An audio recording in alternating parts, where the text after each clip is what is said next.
At 3:45 a.m. on October 10th, 2025, while Vladimir Putin delivered his speech at the Valdai Discussion Club, something extraordinary was unfolding deep inside Russia's industrial heartland. Ukrainian drones, seemingly out of range and impossible to track, were mere minutes away from causing one of the most expensive explosions the world had ever seen. Their target? The Azad Chemical Plant, a facility vital to Putin's war efforts, is producing the explosive ingredients needed for Russian artillery shells. This should have been impossible. The drones, small and low-powered, carried only enough fuel for a few hundred meters, nowhere near the hundreds of miles to the target. They were expected to run out of fuel 400 miles before reaching their goal. But the Ukrainians had something up their sleeve that Russian engineers never anticipated. The FP-1 drones weren't flying solo. They were being powered by an invisible airborne network, a chain of mother drones sending power to their attackers, allowing them to cover vast distances. The operation was meticulously timed to coincide with Putin's speech, ensuring that Russian commanders were distracted during the strike. The goal wasn't just to strike a military target, it was to show the world that Russia's fortress-like defenses were vulnerable. To reach the heart of Russia's military industry, the drones had to bypass a system designed to detect ballistic missiles, not small, low-flying UAVs. The radar system was built for threats coming from the sky, not from drones skimming just 200 feet above the ground. The drones were designed with a critical flaw in the radar's blind spot in mind. The Russian radar, known for its built-in 3-second delay to filter out false alarms, relied on scanning for faster-moving threats from high altitudes. At 3:51 a.m., as the lead drone crossed the 40-mile perimeter of the chemical plant, the radar's refrigerator alarm system, a system so unreliable it was named for its tendency to trigger false alarms when someone opened a fridge, sprang to life. It mistook them for a flock of geese flying in the industrial haze. This was the critical design flaw the Ukrainians were counting on. The system wasn't designed for something as slow-moving and low-flying as a drone swarm. The radar couldn't pick up the threat because it wasn't expecting it. At that exact moment, the lead drone deployed a cloud of micro-flares, cheap but highly effective, creating a radar signature the size of a passenger jet. While the radar scrambled to make sense of the suddenly massive phantom target, the rest of the drones dove into the valleys of the Ural foothills. The drone swarm was now using the very curvature of the Earth to shield itself from detection. The radar system, confused and unable to identify the real threat, was now chasing ghosts. The drones had successfully punched through the first line of defense, but this victory was short-lived. A new layer of defense was already being triggered, Russia's electronic warfare EW system. At 3:53 a.m., the radar operator's screen went blank. A Russian TK-25E electronic warfare pod had just activated, flooding the air with an electromagnetic pulse, strong enough to fry electronics from miles away. The drone's GPS and communication signals were severed. For any normal drone, this would have been a death sentence. The mission would have been over. But the FP-1 drones had anticipated this. As the communication link was severed, the drone's onboard AI switched them to ghost mode. The drones, now flying without any external guidance, relied solely on preloaded satellite maps. This allowed them to navigate by comparing the terrain they saw in real time with the terrain stored in their memory. It was like trying to jam someone's GPS while they were using a paper map. The drones had no reliance on external signals. But this wasn't just a passive response. The swarm had a countermeasure built into its programming. One drone peeled off from the group and detonated prematurely, sending out an electromagnetic burst that overloaded the Russian EW system. In that critical window of chaos, the first mother drone, launched earlier from Western Russia, activated, sending a pulse of radio frequency energy to the lead FP-1, recharging its battery just in time for the next phase of the attack. Despite the drone's ability to keep moving, Russia's ground defenses were still active.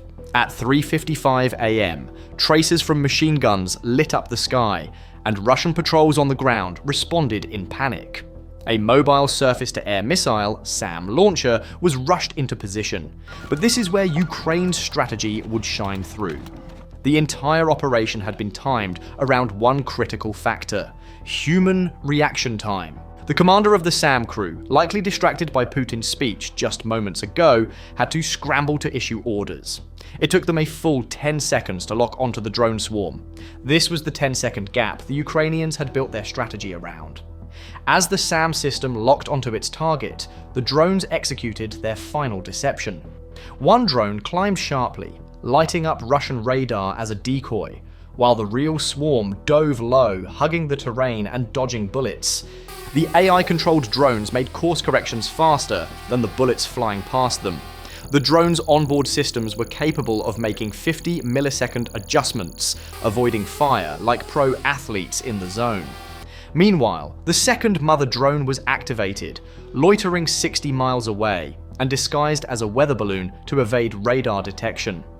It beamed a focused pulse of radio frequency energy into the swarm, topping off batteries for the final push. By now, the Russian command center was finally realizing the magnitude of the threat.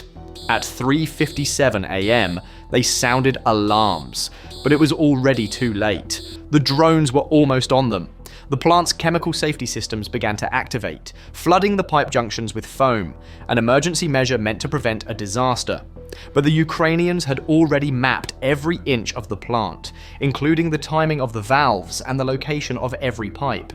They knew the weaknesses. It took 20 seconds for the safety doors to seal completely. The lead FP-1 drone was now just 1,500 feet away. The clock was ticking. As the drone closed in on the target, it ignored the foam, ignored the gunfire, and focused on one thing: the weak weld seam on the ammonia pipeline.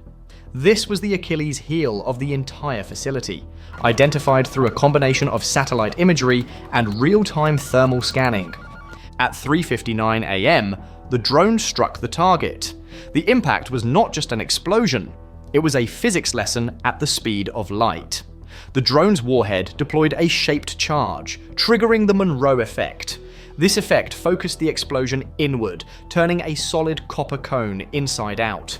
The resulting jet of molten copper, traveling at 15,000 miles per hour, pierced the steel pipe like a needle through paper. The superheated copper ignited the pressurized ammonia inside, causing a secondary explosion that tore the pipeline apart from the inside. The entire facility erupted in flames. The Azad Chemical Plant, the heart of Russia's war machine, was gone. The explosion didn't just take out a factory, it destroyed a key part of Russia's military supply chain. The 2.3 million tons of nitrogen fertilizer produced here weren't for growing crops. They were for making bombs.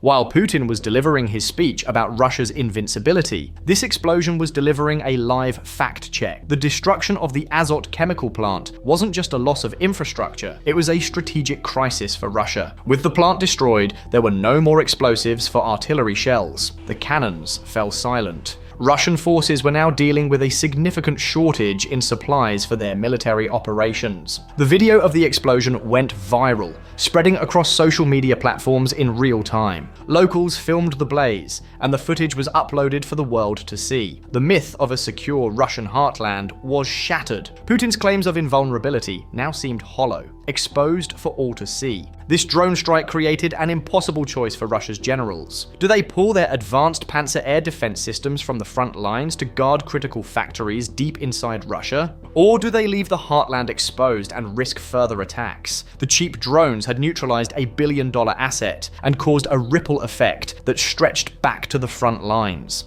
No explosives meant no artillery, and no artillery meant no capability to fight. Ukraine's brilliant strategy had forced Russia to use its own defenses to weaken its own military strength. In the end, a few $1,000s worth of drones and clever strategy had neutralized a billion-dollar asset. Ukraine didn't just hit a target, they created a crisis that forced Russia to make a tough choice. In modern warfare, it's not the size of your army that matters, it's the size of your ideas. If you were the commander of this drone swarm, what would your next target be to exploit Russia's weakness? Tell us your strategy in the comments below. If you found this analysis useful, share your thoughts and strategies in the comments below.